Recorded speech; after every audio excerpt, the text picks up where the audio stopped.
Chapter first exercise का third question हम लोग करने वाले हैं। इसमें एक रेशो हमें गिवन है। रेशो क्या है? K E square divided by G, mass of electron, mass of proton. ठीक है। Is the dimensionless. हमें ये बताना है कि जो रेशो गिवन है ये डायमेंशन लेस है। ठीक। Look up a table of physical constants and determine the value of this ratio. इस रेशो की वैल्यू बतानी है हमें। पहले तो ये प्रूफ करना है कि ये जो गिवन रेशो है ये डायमेंशन लेस है। फिर इस रेशो की वैल्यू बतानी है और फिर बताना है what does this ratio signifies, कि ये रेशो बताना क्या चाहता है। ठीक। सबसे पहले आप ये जान लीजिए ये रेशो है क्या। इलेक्ट्रोस्टैटिक फोर्स की क्या वैल्यू हमने पढ़ी है? के Q1 Q2 by R square. और ग्रेविटेशनल फोर्स की हमने क्या वैल्यू पढ़ी है? बताइए। G m1। अगर हम सेम चार्जेस के लिए ये चार्ज के लिए यहाँ पे निकाल रहे हैं इलेक्ट्रोस्टैटिक फोर्स, और एक इलेक्ट्रॉन है एक प्रोटॉन है, क्योंकि यहाँ पर मास इलेक्ट्रॉन और प्रोटॉन का गिवन है, और E की वैल्यू यानी कि चार्ज की वैल्यू इलेक्ट्रॉन के लिए और प्रोटॉन के लिए सेम होती है। सिर्फ डिफरेंस कहीं में होता है नेचर में, लेकिन वैल्यू क्या होती है? सेम। तो मैं लिख सकता हूं G m1 m2 की जगह mass of electron mass of proton divided by R square. तो अगर मैं F E by F G करूंगा तो क्या वैल्यू आएगी मेरे पास? के Q1 Q2 आर स्क्वायर से आर स्क्वायर कैंसिल हो जाएगा। G mass of electron mass of proton. कोई परेशानी? क्या यही मास गिवन है? मैं Q1 Q2 की जगह अगर जब मैंने इलेक्ट्रॉन और प्रोटॉन लिए हैं तो मैं यहाँ पर इलेक्ट्रॉन का चार्ज E, प्रोटॉन का charge E divided by G M E M P. Similarly K E square G mass of electron mass of proton. ये वैल्यू क्या है? रेशो जो गिवन है वो रेशो है F E by F G. Clear? आ जाओ। के की वैल्यू क्या होती है? 9 10 टू द पावर 9, और के की यूनिट क्या होती है? न्यूटन मीटर स्क्वायर पर कूलम स्क्वायर। ई की वैल्यू क्या होती है? चाहे इलेक्ट्रॉन के लिए हो चाहे प्रोटॉन के लिए हो, क्या वैल्यू होती है? 1.6 10 टू द पावर माइनस के 19 कूलम। चार्ज इलेक्ट्रॉन पे प्रोटॉन पे दोनों पे सिमिलर होता है, यस या नो? वैल्यू क्या होती है? 1.6 10 टू द पावर माइनस के 19 कूलम। जी की वैल्यू क्या होती है? जी की वैल्यू बताओ।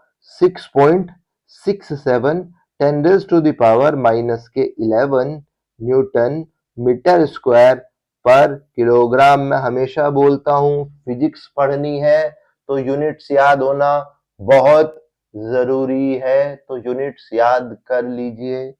ठीक है। और ये वैल्यू जो मैं लिख रहा हूं ये आपको पता ही होनी चाहिए अगर आप 12th की फिजिक्स सोल्व कर रहे हैं। मास ऑफ इलेक्ट्रॉन क्या होता है? 9.1 into 10 to the power minus के 31 kg। मास ऑफ प्रोटॉन क्या होता है? 1.67 10 टू द पावर माइनस के 27 kg। आप फिजिक्स में अगर 10% फिजिक्स भी आपको आती है तो आपको इनकी वैल्यूज पता होनी चाहिए। कोई परेशानी? सबसे पहले हम लोग ये प्रूव करते हैं कि गिवन रेशियो डायमेंशन लेस है। तो फॉर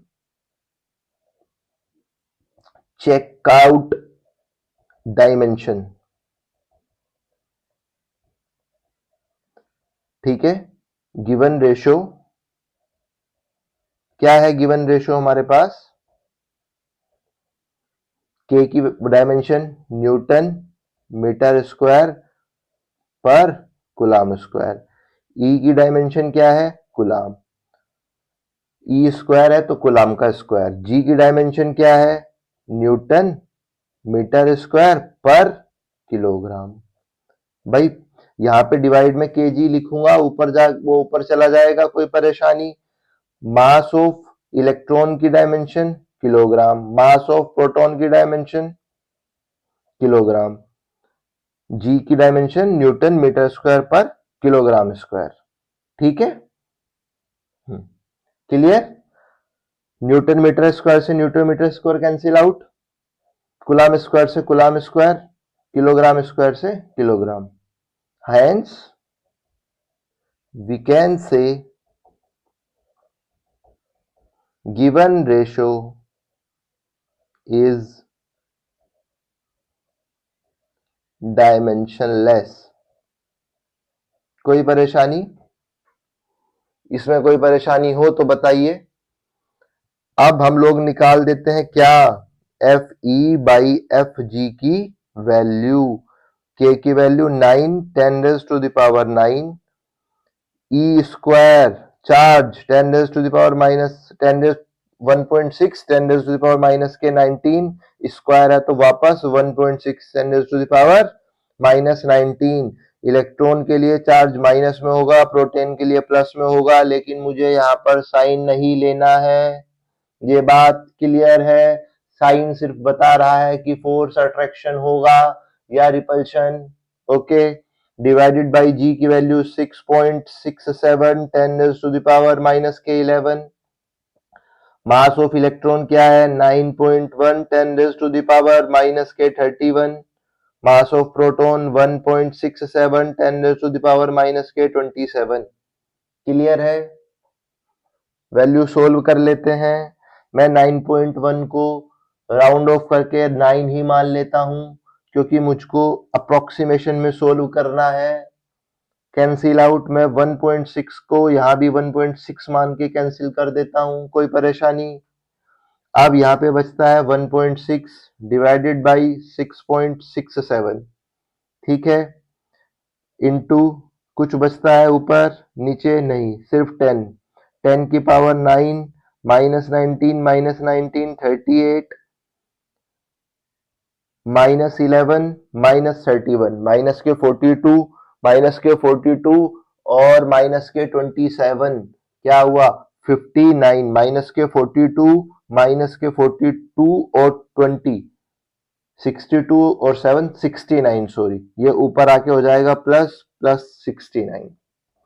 ठीक है, दोनों की जीरो हटाऊंगा तो ऊपर एक जीरो चली जाएगी भाई, यहाँ पे इंटू 10 वहां पे 100 होगा, तो ये 160 बाई 667।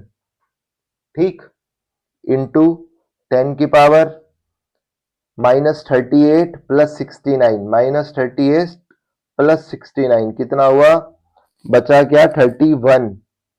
31 और 9 क्या हुआ 40। एक जीरो मुझे इधर लानी पड़ेगी, सोल्व करना है तो 1600 6670 निकाली है, तो यहाँ पे 10 की पावर एक कम करनी पड़ेगी। क्लियर, देख लेते हैं कितनी बार जाएगा 667, ये जाएगा 2 टाइम्स 14 12 113 और 12 113 1344।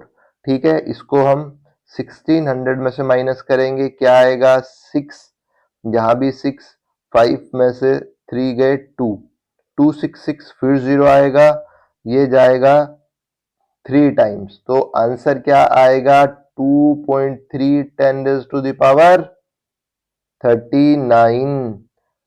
क्या समझे, वैल्यू क्या आई रेशो की 2.3 10 रेज़ टू द पावर 39। क्या ये क्लियर है? बहुत अच्छे, क्लियर है।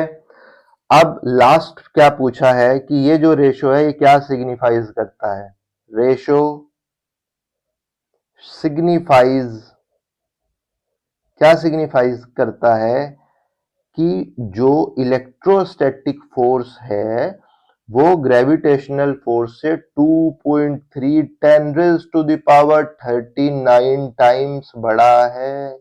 क्या कि इलेक्ट्रोस्टैटिक फोर्स ग्रेविटेशनल फोर्स से बहुत ही ज्यादा बड़ा है। क्या समझ में आया? इलेक्ट्रोस्टैटिक फोर्स ग्रेविटेशनल फोर्स से 2.3 into 10 raise to the power 39 times बड़ा है। इस क्वेश्चन में 3 पार्ट थे। सबसे पहले बताना था कि गिवन रेशियो डायमेंशनलेस है या नहीं। सेकंड क्या था, गिवन रेशो की वैल्यू बतानी थी। थर्ड क्या था कि ये रेशो आपको बताना क्या चाह रहा है, क्या बताना चाह रहा है कि इलेक्ट्रोस्टैटिक फोर्स ग्रेविटेशनल फोर्स से बहुत ज्यादा बड़ा है। क्लियर? क्लियर हुआ क्वेश्चन? बहुत बढ़िया।